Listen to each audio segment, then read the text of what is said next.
Lo sanggup gak berdiri di tengah kuburan yang gelap total jam 2 malam, terus lo gali tanah yang masih basah pakai tangan kosong, sampai ketemu kain kafan yang baunya amis belerang.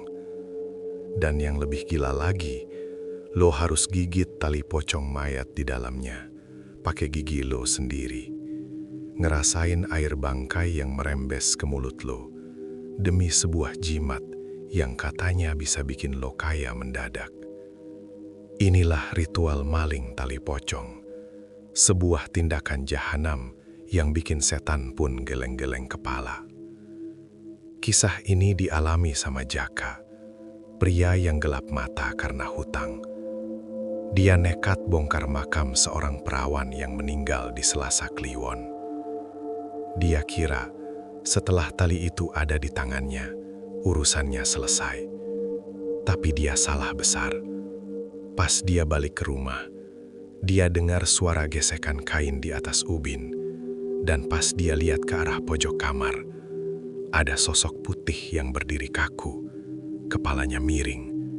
Dan dia nanya pakai suara yang keluar dari tenggorokan penuh tanah, "Balikin ikatan gue." Sebelum kita masuk ke bagian di mana Jaka ngerasa ada rambut mayat nyelip di sela-sela giginya, coba lo raba leher lu sekarang. Kerasa ada yang ikat gak? Tulis di kolom komentar, "Saya tidak mau tahu." Biar kita semua dijauhkan dari godaan iblis buat kaya pakai cara instan. Klik subscribe di Kisah Alam Sebelah, karena malam ini kita bakal gali tanah kuburan paling dalam. Mari kita mulai. Bab 1. Jakarta di pertengahan tahun 2026 bukan lagi kota yang menjanjikan mimpi, melainkan monster beton yang siap menelan siapa saja yang gagal bertahan. Bagi Jaka, pria berusia 35 tahun, dengan wajah yang tampak 10 tahun lebih tua akibat beban hidup, setiap tarikan napasnya terasa seperti hutang yang harus segera dibayar. Jaka adalah gambaran dari kegagalan yang sempurna. Bisnis konveksinya hancur diterjang badai ekonomi. Tabungannya ludes untuk biaya pengobatan bapaknya yang akhirnya meninggal juga. Dan yang paling parah, ia terjebak dalam lingkaran setan pinjaman online yang bunganya tumbuh lebih cepat daripada jamur di musim hujan. Penagih hutang atau debt collector sudah menjadi tamu rutin di rumah kontrakannya yang sempit di pinggiran Jakarta Timur. Mereka tidak hanya menagih uang, tapi juga menagih harga diri Jaka dengan makian dan ancaman fisik yang membuat nyali Jaka perlahan-lahan mencair menjadi keputusasaan yang murni. Malam itu, gerimis turun membasahi atap seng kontrakannya, menciptakan suara berisik yang justru menambah rasa sesak di dadanya. Jaka duduk di lantai semen yang dingin, menatap tumpukan surat tagihan yang berserakan di depannya seperti nisan-nisan kecil yang menandai kematian masa depannya. "Gue gak bisa gini terus. Gue harus dapat duit, gimana pun caranya," bisiknya pada kegelapan. Pikirannya mulai melayang pada sebuah desas-desus yang ia dengar dari seorang teman lama yang kini tiba-tiba jadi kaya raya. Temannya itu bercerita tentang seorang dukun sakti bernama Ki Jagat yang tinggal di pedalaman Jawa Barat, yang konon bisa memberikan kunci kekayaan bagi siapa saja yang berani membayar harganya. Jaka yang dulu dikenal sebagai orang yang religius dan rasional, kini mulai merasa bahwa Tuhan terlalu jauh, sementara iblis terasa sangat dekat dan menawarkan solusi instan yang sangat menggoda. Rasa malu sebagai laki-laki yang tidak bisa menafkahi diri sendiri, rasa takut akan penjara akibat lilitan hutang, dan rasa iri melihat kemewahan orang lain di media sosial, bergabung menjadi satu energi gelap yang membakar sisa-sisa kewarasan Jaka. Ia merasa bahwa moralitas hanyalah sebuah kemewahan bagi orang yang perutnya kenyang. Bagi orang seperti dirinya, moralitas adalah beban yang harus dibuang ke selokan. Ia mulai mencari alamat Ki Jagat melalui jaringan gelap yang ia ketahui, mengabaikan segala peringatan tentang konsekuensi spiritual yang akan ia hadapi. Jaka tidak peduli jika ia harus menjual sukmanya, karena baginya hidup dalam kemiskinan yang menghina ini jauh lebih menyakitkan daripada neraka manapun yang pernah diceritakan di pengajian. Ia mulai mengepak tas ranselnya yang sudah kusam, memasukkan sebuah senter kecil, sebilah pisau lipat, dan sisa uang terakhirnya untuk ongkos perjalanan menuju kegelapan. Kepergian Jaka malam itu tidak diketahui oleh siapapun. Ia melangkah keluar dari kontrakan dengan tatapan mata yang kosong namun tajam. Seolah-olah ia sedang bersiap untuk berperang melawan takdirnya sendiri. Di sepanjang jalan menuju terminal, ia melihat bayangan-bayangan di bawah lampu jalan, tampak seperti sosok-sosok yang sedang menertawakannya. Namun Jaka tidak lagi merasa takut. Ia justru merasa berdaya, karena akhirnya ia berani mengambil keputusan untuk melakukan sesuatu yang ekstrim. Ia tidak menyadari bahwa kemiskinan yang ia benci itu sebenarnya adalah ujian terakhir sebelum ia benar-benar terjun ke dalam lubang hitam yang tidak memiliki dasar. Langkah kakinya yang berat di atas aspal yang basah adalah langkah awal dari sebuah pengkhianatan terbesar terhadap nilai-nilai kemanusiaannya. Jaka sudah bulat. Ia akan mencari Ki Jagat, dan ia akan melakukan apapun, benar-benar apapun, agar ia tidak perlu lagi menundukkan kepala di depan penagih utang yang menghinanya. Perjalanan menuju kediaman Ki Jagat membawa Jaka menembus hutan jati yang sunyi dan lembab, di mana kabut tebal seolah-olah menjadi tirai yang memisahkan dunia manusia dengan dunia yang dikuasai oleh mantra-mantra kuno. Rumah Ki Jagat hanyalah sebuah gubuk panggung yang terbuat dari kayu ulin hitam yang sudah sangat tua, berdiri terisolasi di dekat sebuah sungai yang airnya tidak pernah mengeluarkan suara, seolah-olah air itu pun takut untuk mengganggu ketenangan sang dukun. Begitu Jaka menginjakkan kaki di tangga kayu gubuk tersebut, aroma kemenyan dan minyak serimpi yang sangat tajam langsung menusuk indera penciumannya, menciptakan rasa pusing yang aneh namun menenangkan. Di dalam gubuk yang hanya diterangi oleh pendaran cahaya dari lampu minyak yang temaram, duduklah Ki Jagat, seorang pria tua dengan rambut putih panjang yang dibiarkan terurai dan mata yang tertutup selaput putih katarak, namun seolah-olah bisa melihat langsung ke dalam lubuk hati Jaka yang paling gelap. Kau datang dengan beban yang sangat berat, Jaka. Bau hutang dan keputusasaanmu tercium dari jarak 1 kilometer. Suara Ki Jagat terdengar sangat berat, beresonansi dengan lantai kayu yang ia duduki. Jaka langsung bersujud di depan Ki Jagat, menceritakan segala kesulitannya dengan suara yang gemetar menahan tangis. Ki Jagat hanya mendengarkan tanpa ekspresi. Sesekali ia menghisap cerutu lintingannya yang mengeluarkan asap berwarna biru pucat. Setelah Jaka selesai bercerita, Ki Jagat tertawa kecil. Sebuah tawa yang terdengar seperti suara gesekan tulang. Kekayaan itu mudah, Jaka. Tapi dunia ini adil.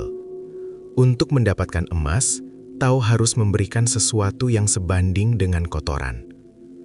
Apakah kau sanggup mengotori tanganmu, mulutmu, dan sukmamu demi angka-angka di buku bankmu? Tanya Ki Jagat dengan nada yang sangat provokatif. Jaka mengangguk cepat tanpa ragu sedikit pun. "Apapun, Ki, saya akan lakukan apapun," jawab Jaka mantap. Ki Jagat kemudian mendekatkan wajahnya ke arah Jaka. Aroma napasnya berbau tanah basah yang sangat menyengat. Ia mulai membisikkan syarat yang harus dipenuhi Jaka. Syarat itu bukan soal uang atau sesajen hewan, melainkan sebuah ritual yang dikenal sebagai gondol tali pocong.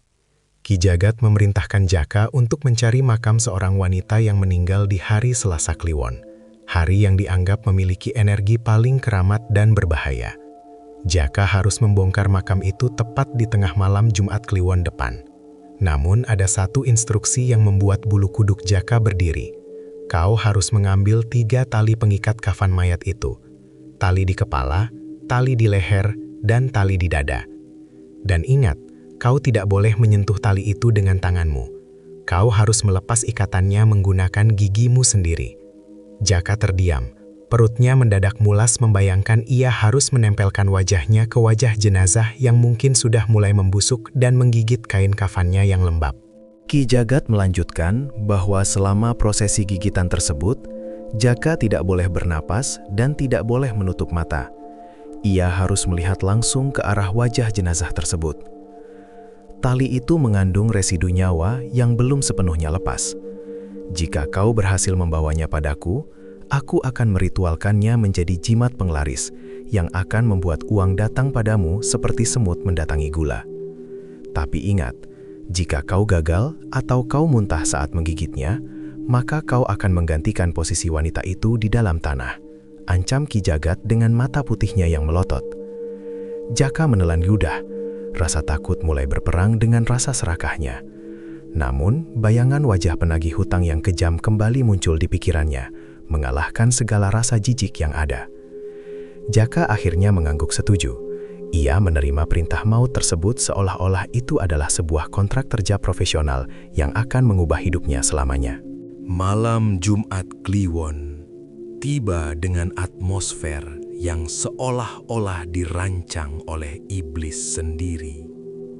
Langit Jakarta yang biasanya penuh dengan polusi cahaya, malam ini tampak lebih pekat, dengan gumpalan awan hitam yang menggantung rendah di atas kawasan pemakaman tua di pinggiran kota.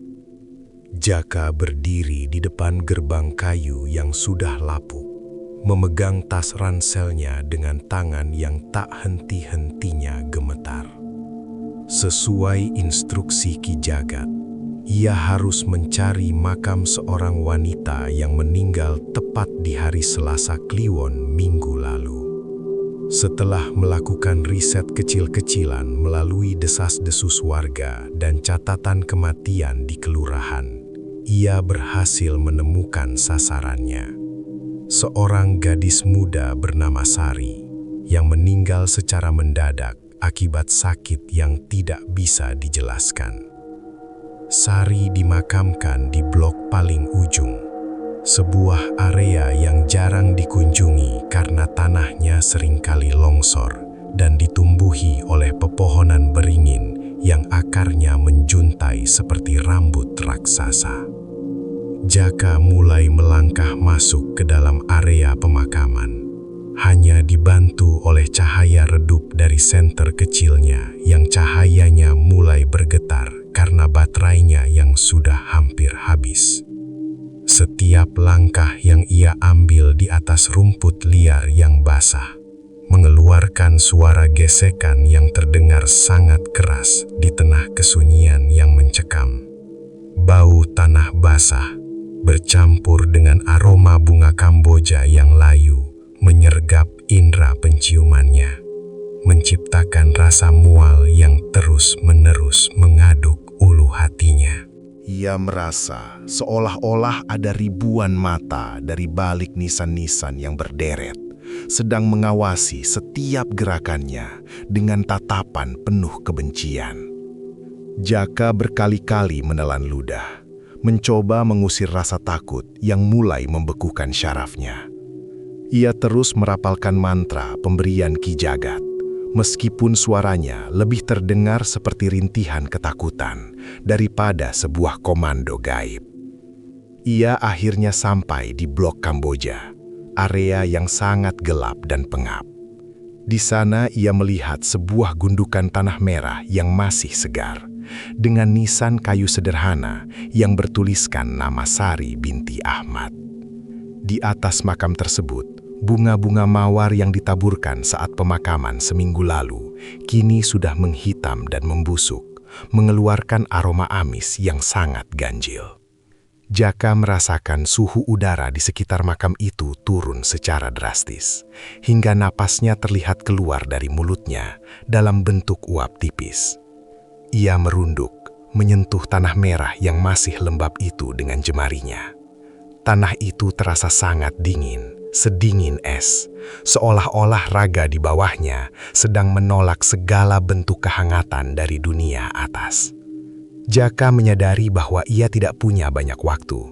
Tengah malam hampir tiba, dan saat itulah energi Selasa Kliwon akan mencapai puncaknya, memberikan kekuatan pada jimat yang ia incar, sekaligus membangkitkan penjaga yang tak terlihat. Jaka mengeluarkan cangkul kecil yang ia bawa di dalam tasnya. Ia menatap ke sekeliling sekali lagi, memastikan tidak ada penjaga makam atau warga yang sedang berkeliaran. Hening. Hanya suara gesekan daun beringin yang tertiup angin jam mati yang terdengar di telinganya. Jaka mulai menghujamkan cangkulnya ke tanah merah itu. Setiap kali cangkul itu membelah tanah, terdengar suara bluk, bluk, yang terasa sangat dalam, seolah-olah ia sedang membelah raga bumi itu sendiri. Keringat dingin mulai bercucuran dari dahinya, mengalir masuk ke matanya yang tetap dipaksa terbuka lebar. Jaka merasa otot-otot lengannya mulai perih, namun rasa serakah akan harta instan memberinya kekuatan tambahan yang tidak manusiawi. Ia terus menggali, semakin dalam, menembus lapisan tanah dan akar-akar kecil, menuju ke tempat di mana Sari sedang tertidur dalam balutan kain putih, yang kini menjadi tiket Jaka menuju kekayaan jahanam. Galian Jaka sudah mencapai kedalaman 1 meter, dan suasana di sekelilingnya semakin tidak masuk akal. Angin yang tadinya bertiup kencang, kini mendadak berhenti total, menciptakan sebuah vakum kesunyian yang sangat menindas. Jaka bisa mendengar suara detak jantungnya sendiri yang berdegup kencang mengikuti irama cangkulnya. Duk, duk, duk, duk. Bau amis belerang mulai merambat naik dari dasar lubang galian. Sebuah bau yang menandakan bahwa ia sudah semakin dekat dengan papan-papan kayu yang menutupi jenazah. Jaka merasa tanah yang ia injak mulai terasa lunak dan lengket, menyerupai tekstur daging yang sudah mulai hancur. Ia terus menggali dengan penuh nafsu, mengabaikan rasa nyeri yang mulai menjalar di sepanjang tulang belakangnya. Pikirannya kini hanya fokus pada 3 tali kain putih yang menurut Ki Jagat adalah kunci dari segala masalah keuangannya. Tiba-tiba, ujung cangkulnya menghantam sesuatu yang keras dan mengeluarkan suara tok yang sangat nyaring. Jaka membeku. Ia tahu itu adalah papan kayu lahat yang menutupi Sari.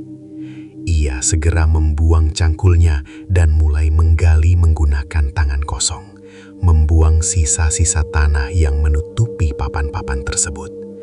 Kuku-kukunya mulai berdarah karena tergesek kayu dan kerikil tajam, namun Jaka seolah-olah sudah tidak merasakan sakit lagi. Ia merangkak turun ke dalam lubang yang sempit itu. Posisinya sangat canggung karena ruang yang terbatas. Saat tangannya menyentuh papan kayu tersebut, ia merasakan getaran halus dari bawah papan. Sebuah getaran yang menyerupai suara detak jantung yang sangat lambat. Jaka menelan ludah. Ia merasa ada sesuatu yang sedang bernafas tepat di bawah telapak tangannya. Dengan sisa tenaganya, Jaka mulai mencongkel papan kayu tersebut satu persatu. Saat papan pertama terlepas, aroma busuk yang luar biasa pekat meledak keluar dari lubang lahat, membuat Jaka hampir saja muntah di tempat. Itu adalah bau mayat yang sudah seminggu terperangkap dalam kelembaban tanah. Bau gas amonia yang menyengat bercampur dengan bau rempah-rempah pengawet yang gagal menahan pembusukan.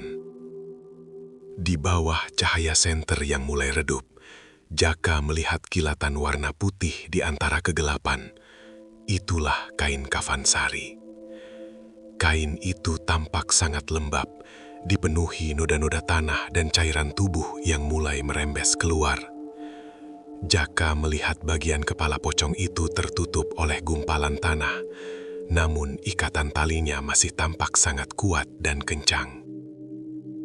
Jaka merasakan bulu kuduknya berdiri sedemikian hebat hingga kulit kepalanya terasa kaku. Ia teringat syarat mutlak dari Ki Jagat. 3 tali harus dilepas menggunakan gigi. Ia menatap ke arah kain kafan yang menutupi bagian wajah Sari. Kain itu tampak berdenyut-denyut secara mikroskopis, mengikuti irama nafas gaib yang tadi ia rasakan. Jaka merendahkan tubuhnya. Wajahnya kini hanya berjarak 10 cm dari kain kafan yang membungkus kepala jenazah tersebut. Ia bisa melihat tekstur serat kainnya yang kasar dan basah.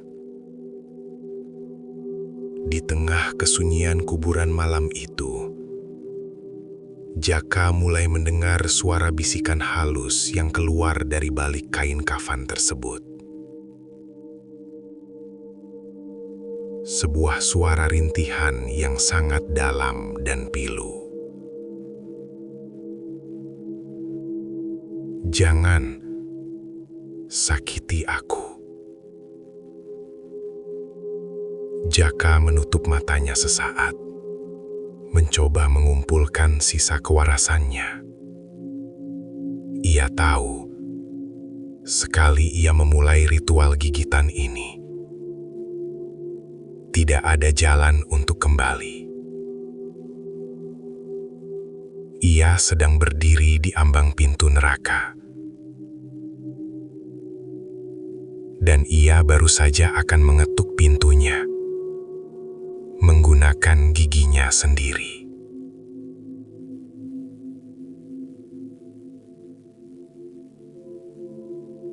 Berada di dalam lubang sedalam 2 meter, dengan raga orang mati tepat di hadapan, adalah ujian mental yang paling jahanam bagi manusia manapun. Jaka kini benar-benar merasakan sensasi terkubur hidup-hidup. Dinding tanah di sekelilingnya tampak seolah-olah mulai bergerak mendekat, mencoba menghimpit tubuhnya ke arah jenazah Sari. Aroma kematian di dalam lubang itu begitu pekat, hingga Jaka merasa indera perasanya mulai terdistorsi. Ia merasa bisa merasakan rasa tangah dan busuknya daging hanya melalui bau yang ia hirup. Senter yang ia letakkan di pinggiran lubang hanya menyinari separuh dari kain kafan tersebut, menciptakan bayangan-bayangan panjang yang menari di atas tubuh jenazah yang kaku itu. Jaka menyadari bahwa ia tidak boleh menunda lagi. Jika ia menunggu sampai fajar, energi Selasa Kliwon akan memudar dan ia hanya akan berakhir menjadi pencuri makam biasa yang dikeroyok massa. Ia perlahan-lahan mendekatkan wajahnya ke arah tali pengikat kepala pocong tersebut.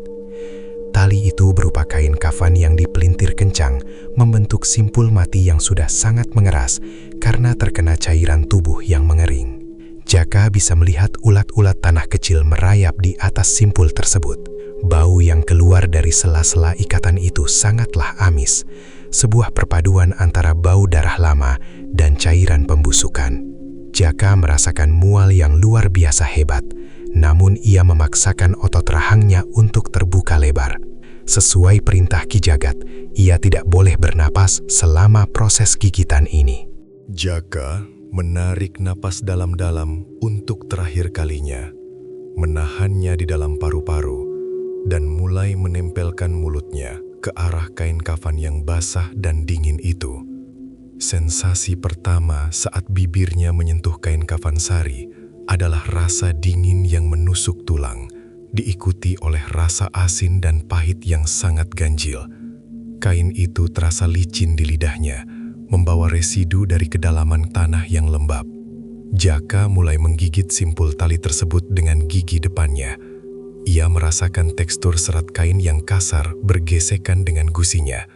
Setiap kali ia menarik simpul itu dengan giginya, ia mendengar suara gerit kain yang terdengar seperti suara jeritan manusia yang tertahan. Jaka tetap membuka matanya lebar-lebar sesuai perintah Ki Jagat, dan pada saat itulah ia melihat sesuatu yang membuatnya hampir pingsan.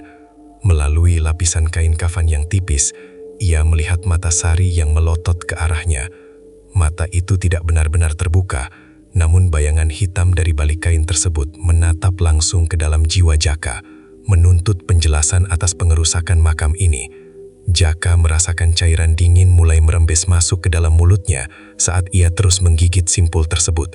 Cairan yang ia yakini adalah air bangkai yang keluar karena tekanan gigitannya. Rasa jijiknya kini sudah melampaui batas kemanusiaan, namun rasa serakahnya jauh lebih kuat. Ia menggunakan gigi gerahamnya untuk menarik simpul terakhir dari tali kepala tersebut. Jas, simpul itu akhirnya terlepas. Jaka merasakan energi dingin yang sangat besar meledak dari arah kepala jenazah itu, menghantam wajahnya hingga ia tersentak ke belakang. Namun, ia belum selesai. Masih ada 2 tali lagi, tali leher dan tali dada yang harus ia ambil sebelum ritual ini sempurna. Di tengah kegelapan lubang lahat tersebut, Jaka kini tidak lagi merasa sendirian. Ia merasa ada ribuan tangan transparan yang mulai merayap di pundaknya, seolah-olah seluruh penghuni pemakaman ini sedang menonton pertunjukan menjijikkan yang sedang ia lakukan demi kepingan rupiah yang terkutuk. Setelah tali kepala berhasil ia amankan di dalam kantong kecil yang melingkar di lehernya, Jaka harus menghadapi bagian yang lebih berat, tali leher. Area leher jenazah ini adalah area di mana proses pembusukan biasanya lebih intens karena adanya pembuluh darah besar di sana. Jaka melihat bagian leher pocong itu sudah sangat basah. Kain kafannya berubah warna menjadi coklat kehitaman karena cairan jenazah yang terus merembes keluar. Bau amonia di sini begitu kuat hingga mata Jaka mulai berair dan perih. Ia merasa pusing yang luar biasa, seolah-olah oksigen di dalam lubang itu sudah benar-benar habis, digantikan oleh gas maut. Namun perintah Ki Jagat tetap menggema di kepalanya. Jangan menutup mata, jangan bernapas. Jaka kembali menunduk. Kali ini posisinya lebih dekat ke dada jenazah. Ia bisa mencium aroma rempah pengawet yang bercampur dengan bau daging hancur secara langsung. Ia membuka mulutnya, dan kali ini ia harus menggigit lebih dalam karena simpul leher itu tertutup oleh lipatan kain kafan yang tebal. Saat giginya menyentuh kain tersebut, Jaka merasakan tekstur yang sangat lembek di baliknya. Ia menyadari bahwa ia sedang menggigit kain yang menempel langsung pada kulit leher yang mulai melumer. Rasa pahit yang luar biasa kembali menyerbu lidahnya. Rasa pahit yang membuat perutnya terasa seperti diperas kencang.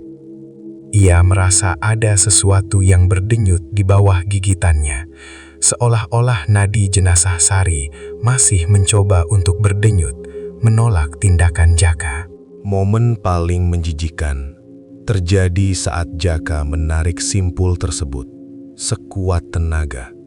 menggunakan gigi gerahangnya. Tali itu tidak langsung terlepas, melainkan mengeluarkan cairan hitam kental yang menyemprot masuk ke dalam mulut Jaka.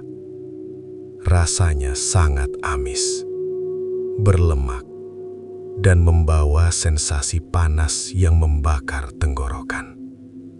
Jaka ingin sekali memuntahkannya, namun ia tahu jika ia muntah sekarang, ritual itu akan batal dan nyawanya akan menjadi taruhan. Ia menelan paksa cairan itu, sebuah tindakan yang secara mental menghancurkan sisa-sisa kehormatannya sebagai manusia. Ia terus menggigit, menarik, dan memelintir tali tersebut dengan giginya, sampai akhirnya simpul itu menyerah. Prak, simpul leher itu lepas. Kini tinggal tali terakhir, tali dada. Area ini adalah bagian yang paling lebar dan paling kencang ikatannya. Jaka melihat dada jenazah Sari tampak sedikit membengkak akibat gas pembusukan di dalam tubuhnya. Saat Jaka menempelkan wajahnya ke area dada untuk mencari simpul, ia mendengar suara klik dari tulang rusuk yang patah akibat tekanan posisinya. Ia menggigit tali terakhir itu dengan sisa kekuatannya. Pada saat itu, ia merasakan ada rambut panjang yang keluar dari sela-sela kain kafan dan masuk ke dalam sela-sela giginya. Rambut itu terasa kasar dan berminyak. Jaka tetap membuka matanya, menatap lurus ke arah kain kafan yang menutupi dada Sari, dan ia melihat kain itu mulai bergerak naik turun dengan cepat, seolah-olah Sari sedang terbangun dari kematiannya. Dengan satu sentakan kuat, tali ketiga berhasil ia lepaskan. Jaka segera bangkit berdiri. Ia memuntahkan seluruh sisa cairan di mulutnya ke tanah merah. Napasnya tersengal-sengal seperti orang yang baru saja lolos dari maut. Ia telah berhasil mendapatkan ketiga tali tersebut. Namun ia belum sadar bahwa dengan terlepasnya tali-tali itu, ia juga baru saja melepaskan ikatan yang menjaga Sari agar tetap diam di tempat peristirahatan terakhirnya. Segera setelah ketiga tali tersebut berada di tangannya, Jaka tidak menunggu sedetik pun untuk segera merangkak keluar dari lubang lahat tersebut. Ia tidak peduli untuk menutup kembali papan kayu atau menguruk tanahnya dengan rapi. Ia hanya ingin pergi sejauh mungkin dari blok Kamboja. Namun, saat kakinya baru saja menginjak permukaan tanah di luar lubang, ia merasakan sebuah keanehan yang mengerikan. Suara angin yang tadinya hilang kini muncul kembali, melainkan bukan sebagai hembusan angin biasa, melainkan suara desisan yang sangat panjang. Suara gesekan kain kafan yang ditarik di atas rumput. Jaka tidak berani menoleh ke belakang. Ia segera menyambar tas ranselnya dan berlari sekencang mungkin menuju arah gerbang TPU. Namun, semakin ia berlari, ia merasa beban di tasnya semakin berat. Ketiga tali pocong itu seolah-olah memiliki gaya magnetis yang sangat besar, mencoba menarik tubuh Jaka kembali ke arah lubang makam. Jaka merasakan hawa dingin yang luar biasa tajam mengikuti di belakang punggungnya. Ia melihat di bawah cahaya senter yang mulai sekarat, bayangan-bayangan nisan di sekelilingnya tampak memanjang dan bergerak searah dengan pelariannya. Dari arah belakang terdengar suara dentuman berat yang ritmis. Duk, duk, duk. Suara makhluk yang sedang melompat dengan tenaga yang sangat besar. Jaka menyadari dengan kengerian yang murni, Sari sudah bangun. Tanpa tali pengikat, Kain kafannya kini menjadi jubah yang membebaskannya untuk mengejar siapapun yang telah mencuri bagian dari raganya. Jaka mencapai gerbang TPU dengan kondisi napas yang hampir putus. Ia segera melompati pagar besi tersebut dan lari menuju arah motornya yang diparkir di balik semak-semak. Saat ia menyalakan mesin motor, ia melirik sekilas ke arah gerbang makam melalui spionnya. Di sana, di tengah kegelapan yang pekat, berdiri sesosok bayangan putih yang sangat tinggi. Kain kafannya yang compang-camping tampak berkibar-kibar liar meskipun tidak ada angin yang bertiup kencang di sana.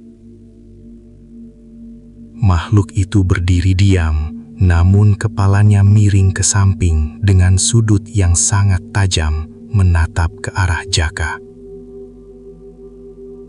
Jaka segera menggeber motornya, melesat menembus jalanan malam yang sunyi, mencoba untuk tidak mempedulikan bau busuk yang kini seolah-olah telah menempel permanen pada jaketnya. Di perjalanan pulang, teror belum berakhir. Setiap kali Jaka melewati lampu jalan yang redup, ia melihat bayangan putih yang meluncur cepat di antara pepohonan di pinggir jalan, mengikuti kecepatannya. Suara bisikan rintihan Sari kembali terdengar di telinganya, kali ini lebih jelas dan penuh dengan kemarahan. "Balikin ikatan gue, Jaka." Jaka merasa telinganya mulai berdarah karena tekanan suara gaib tersebut. Ia meraba sakunya, memastikan ketiga tali itu masih ada.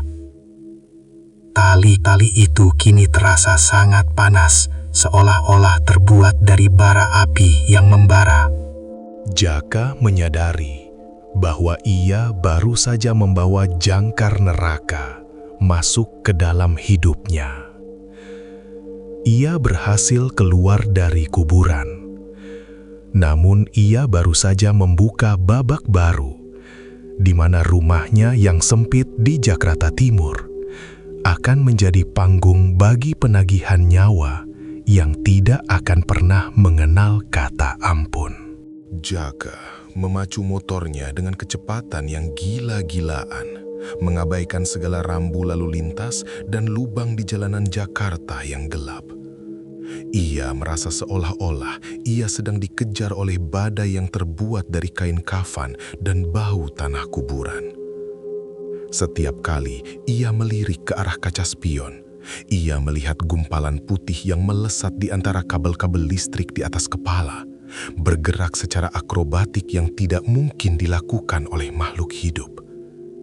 Kengerian itu semakin memuncak saat ia menyadari bahwa setiap kali makhluk itu mendekat, mesin motornya mulai tersendat-sendat, seolah-olah ada tangan gaib yang sedang mencekik aliran bahan bakarnya.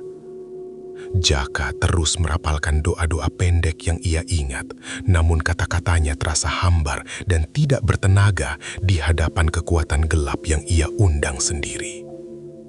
Begitu ia sampai di depan gang rumah kontrakannya, Jaka tidak berani mematikan mesin motornya. Ia segera turun dan lari masuk ke dalam rumah, membanting pintu depan dan menguncinya dengan semua gembok yang ia miliki. Ia bersandar di balik pintu, nafasnya tersengal-sengal, keringat dingin membasahi seluruh tubuhnya. Sunyi, hanya suara detak jam dinding tua di ruang tamunya yang terdengar. Jaka perlahan-lahan merogoh saku jaketnya dan mengeluarkan kantong kecil berisi 3 tali pocong sari.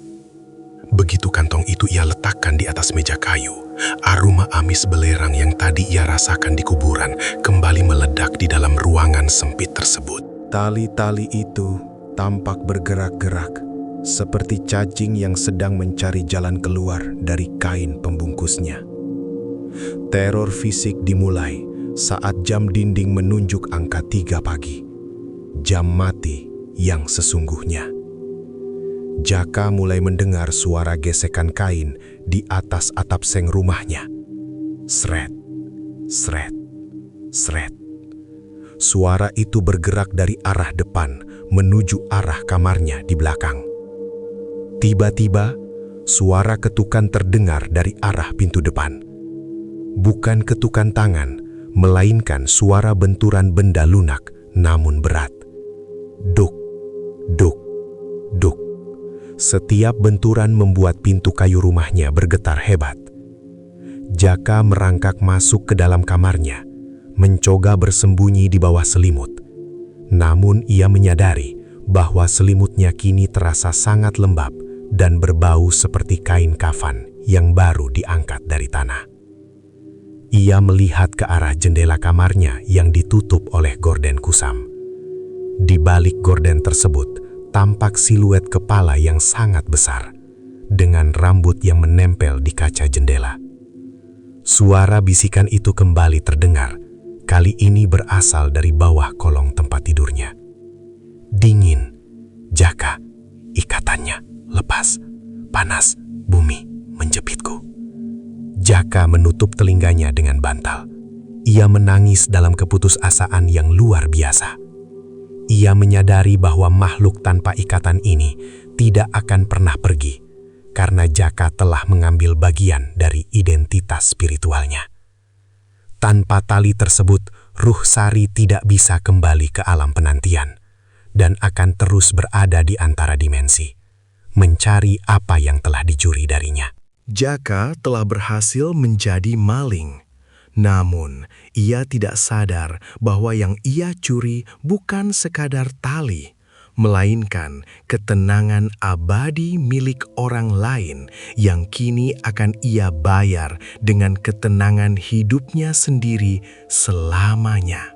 Hari-hari berikutnya bagi Jaka adalah neraka dunia yang sangat nyata. Harta yang dijanjikan Ki Jagat memang mulai berdatangan secara misterius. Ia memenangkan lotre ilegal. Beberapa penagih hutang mendadak meninggal secara ganjil sehingga hutangnya dianggap lunas. Dan ia menemukan sebungkus emas di depan pintunya. Namun, semua kekayaan itu terasa seperti sampah di matanya. Jaka tidak bisa tidur lebih dari 1 jam sehari. Setiap kali ia memejamkan mata, ia akan merasakan sensasi gigitan di lehernya, persis seperti rasa gigitannya pada tali kafan Sari. Ia mulai kehilangan nafsu makan karena setiap makanan yang masuk ke mulutnya selalu terasa seperti tanah kuburan dan berbau amis belerang. Tubuhnya yang dulu berisi kini mulai menyusut. Kulitnya berubah warna menjadi pucat biruan, persis seperti jenazah yang sedang membusuk. Penagihan di rumahnya semakin menjadi-jadi. Sosok Sari kini tidak lagi malu-malu untuk menampakkan diri. Jaka seringkali menemukan sosok putih itu sedang berdiri kaku di pojok kamarnya saat ia terbangun tengah malam.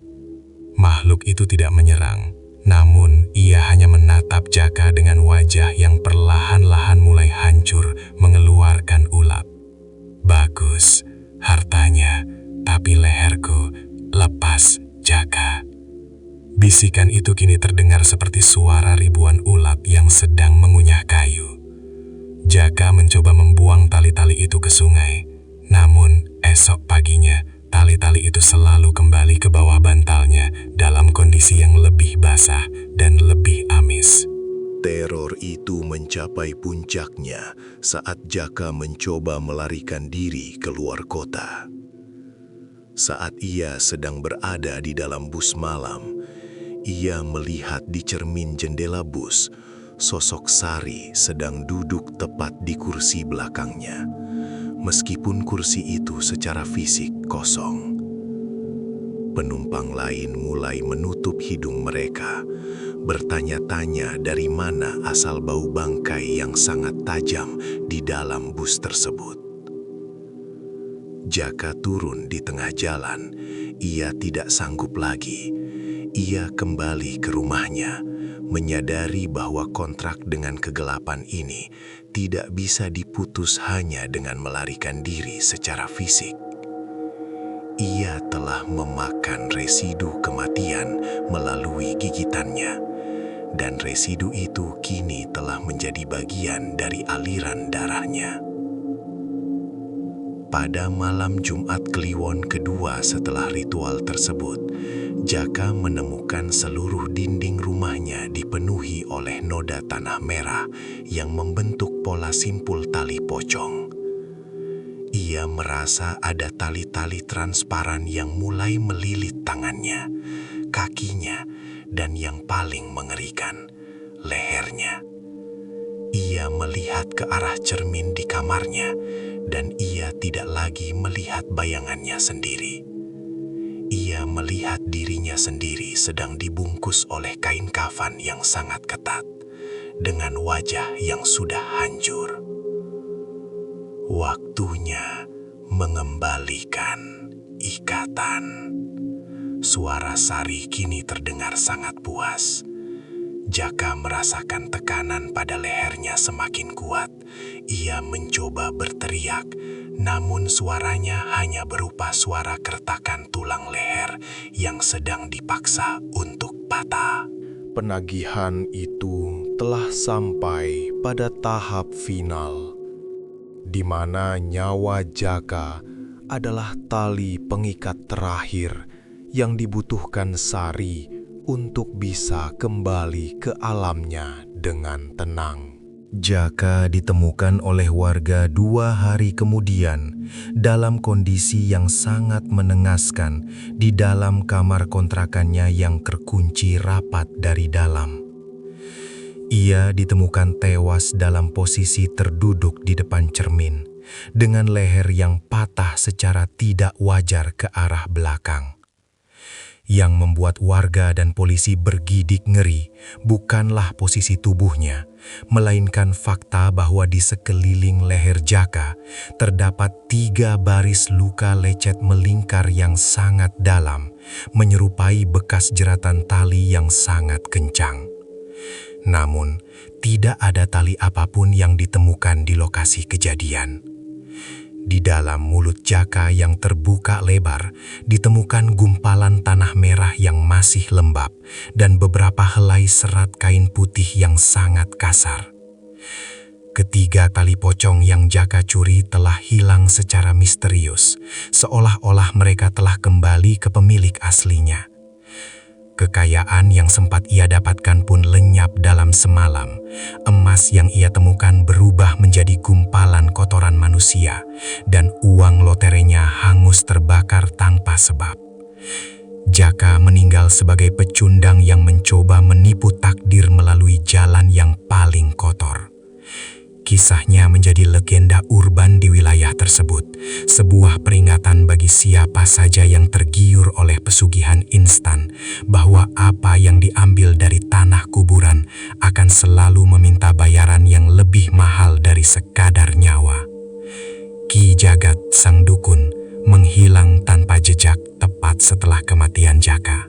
Beberapa orang bilang ia telah mendapatkan kiriman energi dari tali-tali yang dikembalikan tersebut untuk memperpanjang umurnya sendiri. Jaka hanyalah salah satu dari sekian banyak pion yang dikorbankan dalam permainan catur antara manusia seraka dan makhluk haus energi.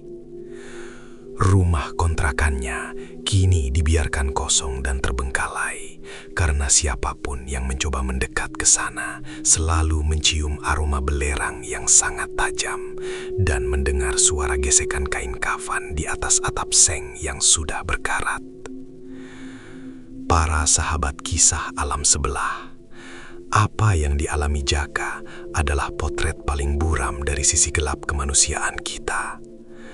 Kemiskinan mungkin menyakitkan, namun menghancurkan kehormatan orang yang sudah meninggal demi harta adalah sebuah dosa yang tidak akan pernah bisa dimaafkan oleh alam. Pesugihan bukan sekedar urusan mistis, ia adalah urusan moral yang mempertaruhkan setiap inci kemanusiaan kita di hadapan Sang Pencipta. Jangan pernah tergoda oleh janji-janji kekayaan instan yang menuntut ritual-ritual menjijikan. Ingatlah bahwa setiap benda yang kau ambil dari alam sebelah, terutama yang berasal dari peristirahatan terakhir manusia, membawa residu penderitaan dan energi negatif yang akan menggerogoti hidupmu sampai ke akar-akarnya. Hargailah orang yang sudah meninggal sebagaimana kau menghargai orang yang masih hidup. Tanah kuburan bukanlah tambang kekayaan. Ia adalah rumah bagi mereka yang sudah selesai dengan urusan dunia. Dan siapapun yang mengganggunya harus siap untuk ikut terseret ke dalam kesunyiannya. Mari kita ambil pelajaran dari kisah Jaka, agar kita selalu bersyukur dengan apa yang kita miliki, sekecil apapun itu. Karena lebih baik hidup dalam kesederhanaan, namun memiliki ketenangan jiwa, daripada hidup dalam kemewahan yang setiap malamnya harus dihantui oleh suara gesekan kain kafan di balik pintu kamar kita. Tetaplah waspada terhadap bisikan-bisikan jahat yang menawarkan jalan pintas, karena jalan pintas menuju kekayaan seringkali adalah jalan tercepat menuju liang lahat yang tidak akan pernah mengenal kata damai. Saya pamit dari sunyinya blok Kamboja malam ini. Sampai jumpa di kisah berikutnya, di mana batas antara tali kain putih dan jeratan maut hanya setipis rasa serakah di dalam hatimu. Selamat malam, dan tetaplah waspada.